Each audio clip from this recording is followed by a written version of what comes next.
these rules, according to the European Commission, are the first, if they are approved, to regulate not only exhaust pipe emissions, but to go beyond that and regulate ultrafine particles emitted by brakes and by tyres, for example, microplastics. Now, that's, of course, important for electric vehicles for the future, because electric vehicles are typically more heavy and therefore will likely be releasing more emissions from tyres and from brakes. So the EU trying to anticipate that electric vehicle transition and regulate accordingly. Now, when it comes to those more traditional exhaust pipe or tailpipe emissions, the EU is looking at some changes there. There will be a tightening of the rules for trucks, but a very modest tightening only when it comes to cars. So there will be a new limit for diesel cars, but nothing really changes for petrol cars. And that is interesting because recently the EU's co-legislators greenlit plans to phase out, or effectively ban the sale of new petrol and diesel engine vehicles,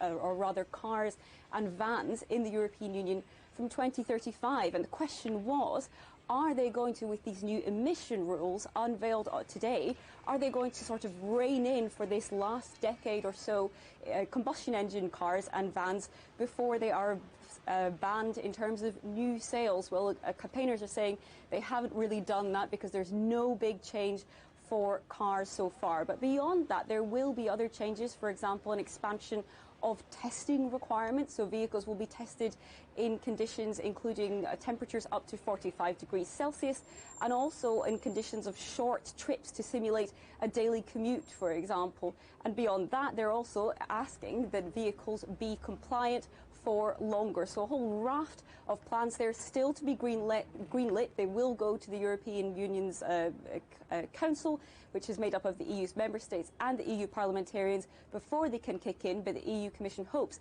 these rules will apply to cars from 2025.